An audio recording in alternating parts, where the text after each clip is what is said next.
This week marks the most popular point in the calendar for babies being born. We're asking, is it time we stop sugarcoating childbirth and talk about exactly what it's like before you're in the throes of labour? Now, the reason we sort of brought this up, obviously it's this point in the calendar. Most of us here, did you go to antenatal classes beforehand? Yeah. Mm-hmm. They don't really touch on how it's really going to be, do they? They My don't biggest do memory of anything. antenatal, where they showed me a video of a woman, a Nordic woman, skiing down a hill breastfeeding a baby. And did you think, awesome? I was terrified, once I have a actually, baby, by I'll be that. able But I to don't think I ski. can do that. No. I'm not a good skier.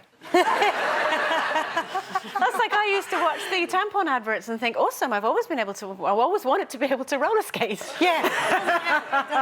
I actually, I feel really strongly about this because my experience of childbirth was a traumatic one. My age came into it massively. I was really, really young, so that makes a difference. However, how old were you? I was 18 when I had Zach. I was furious at my mum, at my aunties, at every woman in my family for telling me how much it would be painful, but it'll be amazing. And at the end of it, it'll be this wonderful feeling. I'll forget all about the pain. It was traumatic. And I don't want to sit here and scare the rest of the woman population because obviously women do it every single day and I did it again. But I was devastated that I hadn't been given the proper run through. And when I say run through, and I know this might sound a bit gross at your lunchtime, sorry, but I didn't even know that the placenta came out after the baby. I mean, you laugh, but I did not expect this huge, giant alien thing to be coming out of me after I already spent 22 hours pushing the first alien thingy out.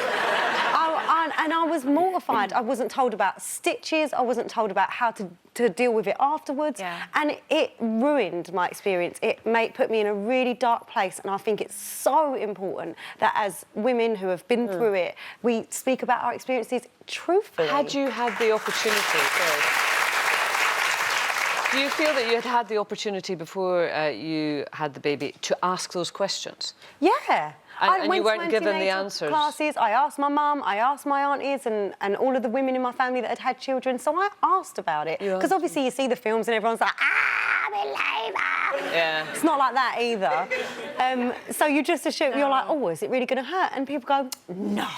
Would you do it over and over again if it was that bad?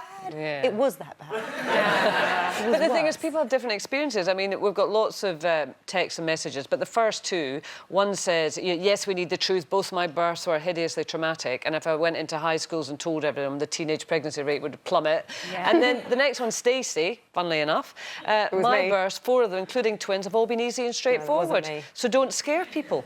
You know, so it's different It's for not everyone. about scaring people, it's about educating people. You can sit and say, oh, I had a great birth and it was lovely and fine and dandy. That's wonderful. But I also think there should be people coming forward and saying it really is traumatic. If you've never broken a bone or if you've never been to the gynae or, you know, even just the fact that you've got to open your legs to the world and his wife, they're going to scrape through. If that baby isn't coming out, they're going to shove their hands up. They're going to rip it out.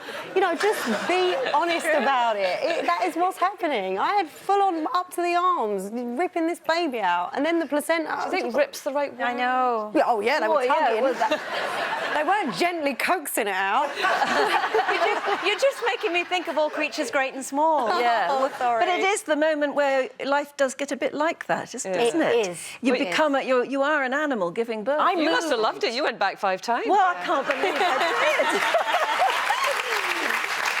But the second time, I remember the first time I had a few problems and I was given an epidural and that went fine. So I thought the second one would be just the same.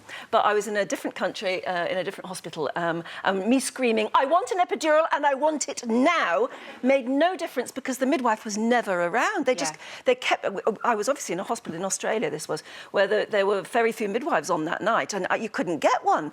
And that was very scary in itself. And I remember, so I went through the birth process without the epidural, which I had 4 times afterwards, I can tell you.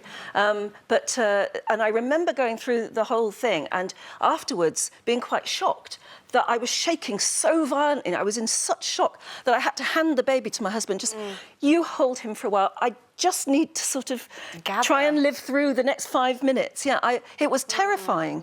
And because I'd had an epidural in the first birth and then booked the rest, I didn't know how painful childbirth without an epidural could be. Yeah. And that was wrong too. But I think the fact that you went through it as an 18-year-old kid, not even knowing there was such a thing as a placenta, Well, also, it's unforgivable.